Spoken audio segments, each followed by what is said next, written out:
الله من الشيطان الرجيم. بسم الله الرحمن الرحيم. ولا تقولوا لمن يقتل في سبيل الله أموات. زمر دین اسلام محترم و معزز و مسلمانانو، علماء کرام دا اولی ورځ راهیسي لګیا دي خپل قیمتي نصایح د تسلی خبرې تاسو ته وړاندې کوي. زمونږ چې کوم تعزیتي پیغام و پرون موږ سماتې ګوډې خبرې کړې وې، نن به مختصرا یو خبره وکم چې شیخ عبدالحمید رحمتی رحمه الله رحمتا واسعه، الله ورته د هغه زندگی دا هغه ژوند صرف اور صرف په دې خبرو کې تیریدل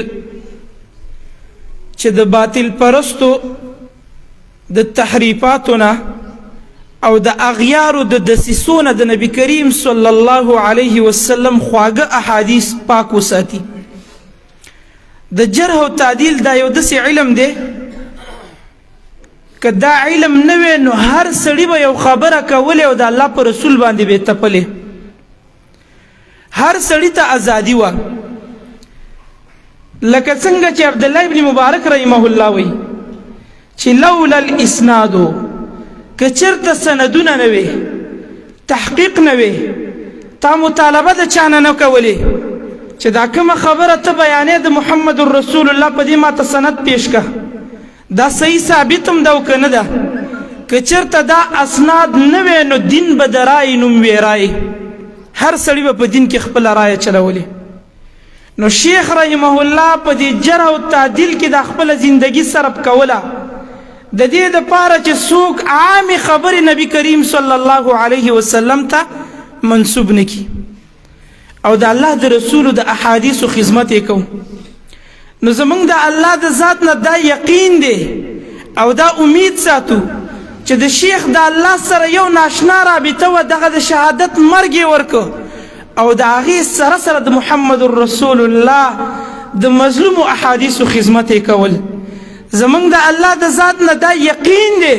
چې د محشر په میدان کې چې محمد رسول الله صلی الله علیه وسلم په خپلو مبارکو لاسونو د حوض کوثر هغه خوږې او مزیدارې اوبه به تقسیموي، شیخ رحمه الله ته به په خپلو لاسونو ورکوي، ځکه شیخ په دنیا کې د هغه د حدیثو د حفاظت دپاره د خپله ځواني صرف کړه. او زمونږ امید دی چې په قبر کې د ده کومه اولنۍ شپه وه ده به ملایکو ته څه ناشنا جوابات ورکړي، ځکه حدیث کې راځي نبی کریم صلی الله علیه وسلم فرمایي کله چې یو کس مړ شي او په قبر کې کېښوستلی شي ملایک ورته راشي، دوه تپوسونه ترې کوي، درې تپوسونه ترې وشي. اولنی تپوس ترې کېږي من ربک، رب دې څوک دی، د چا بندګي دې کوله، څوک دې خپل رب ګڼل، خالق دې څوک و، د چا بندګي دې کوله، د چا په نوم به دې عبادت کو، د چا په نوم به دې صدقې ورکولې. نو که دا مؤمن مسلمان او بندګي ښایسته کړي د الله په دنیا کې او ښایسته ژوند یې تیر کړی، نو بغیر د خوف او خطره به ورته ووایي چې ربي الله، زما رب الله دی، ما خو په دنیا کې د بل چا بندګي نه کوله، زه خو قبرونو ته نه پرېوتم، ما خو په مزاراتو چکرې نه لګولې، ما خو به نظرونه نیاز منښتې د بل چا دپاره نه کولې، چې کوم کار مې په دنیا کې کړی صرف د الله د رضا مې کړی دی، د الله دپاره مې کړی دی. دویم تپوس به ترې کېږي من نبیک، په بعضې روایاتو کې راځي چې ما تقول فی هذا الرجل الذي بعث فیکم، د هغه شخصیت او د هغه کس په باره کې د څه خیال دی، څه وی هغه کس په باره کې چې تاسو ته الله را لېږلی او د محمد رسول الله په باره کې د څه خیال دی. نو که دا مؤمن مسلمان سړی نو ورته وبه چې دا خو زما نبي و،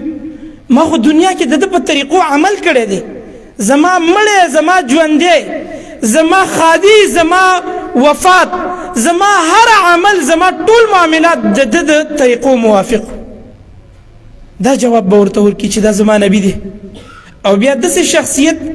چې ټول عمر یې د هغه د احادیثو خدمت کړی، نو دا به ورته څه ناشنا جواب ورکوي. لکه د شیخ عبدالحمید رحمتي رحمه الله تعالی په شانتي شخصیت چې ټول عمر قال الله قال الرسول قال الرسول قال الرسول په هر مجلس کې چې د الله رسول فرمایي په هر مجلس کې نبی کریم صلی الله علیه وسلم دا خبره کړې ده د مجلس به د دې نه ډکو د قیل قال نه د محمد رسول الله د احادیثونه نو ده به ورته څه جواب ورکړي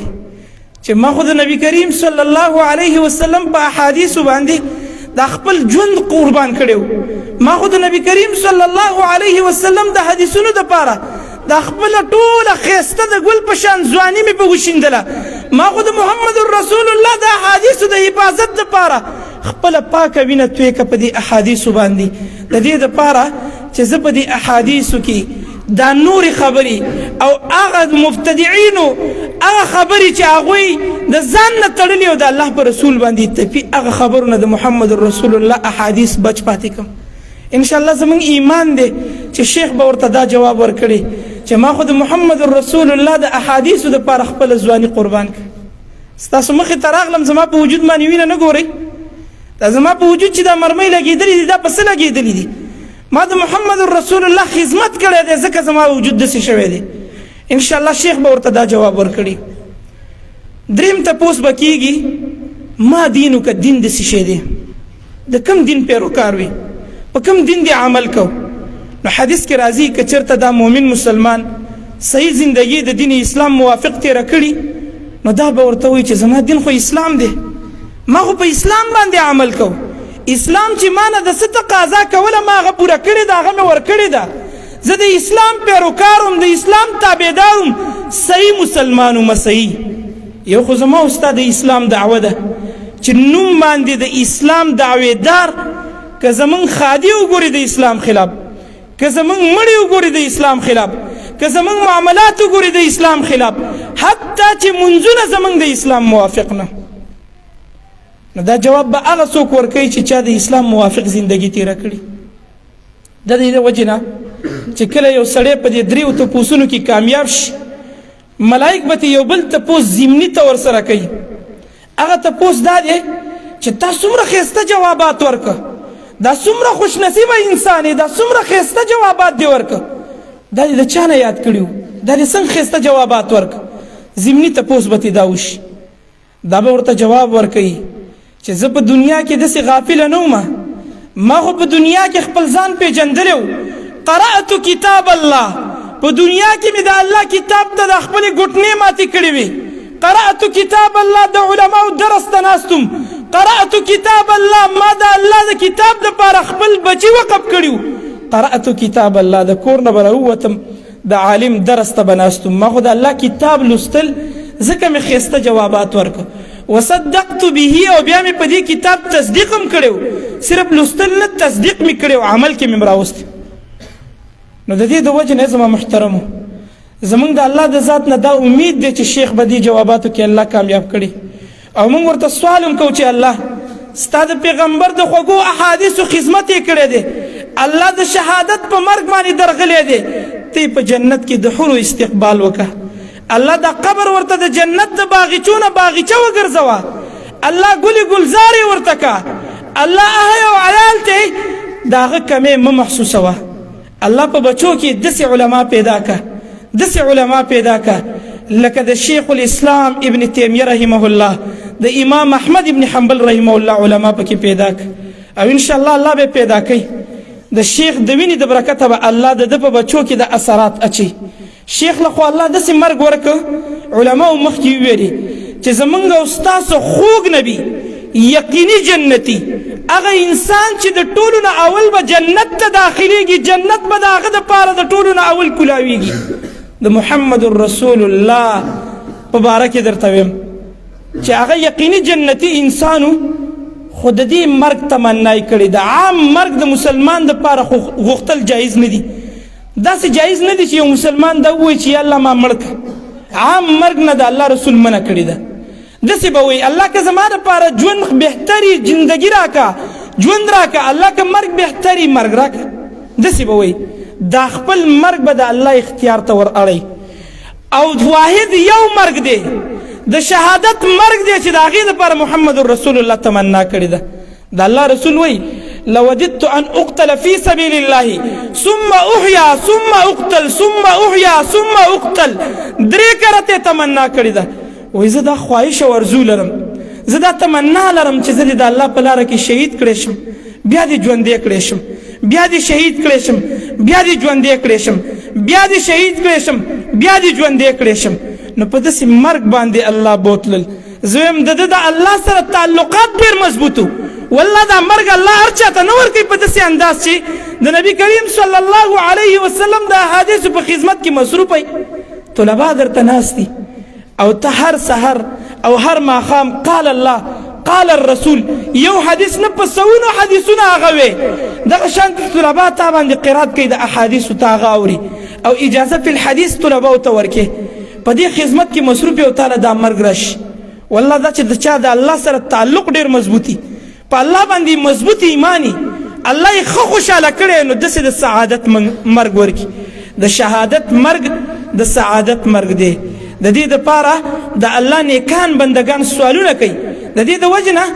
بعضې روایاتو کې هم داسې راځي چې د الله رسول به ویلي او دغه شانتې د بعضې صحابه کرامو نه هم نقل دي چې په خپلو دعاګانو کې به د شهادت دعاګانې غوښتي چې اللهم ارزقنا شهادتا،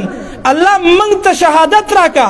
الله داسې مرګ موږ ته راکا چې د دشمن د ګولۍ د وجې نه زموږ مرګ وشي. او هغه مرګ الله شیخ صاحب ته ورک. او دا هغه مرګ دی قسم په الله چې محدثینو د دې مرګ تمنا کړې ده. هغه خلکو چې د حدیثو خدمت یې کړی دی، چې نن یې د حدیثو ذخیره د کتابونو ډکه کړې ده، نن یې د کتابونو د حدیثو ذخیره ډکه کړې ده، هغه خلکو به د دې مرګ تمنا کوله چې ماله دې الله مرګ په داسې حالت کې راولي چې زه وایم قال رسول الله قال رسول الله قال رسول الله، او په داسې وخت کې د ما نه ساه وځي. قسم په الله محدثینو د دې تمنا کړې ده او شیخ ته الله رب العالمین هغه مرګ ورک په داسې حالت کې، په داسې ورځ باندې چې دوی په سحر باندې قال الله قال رسول الله ویلې دي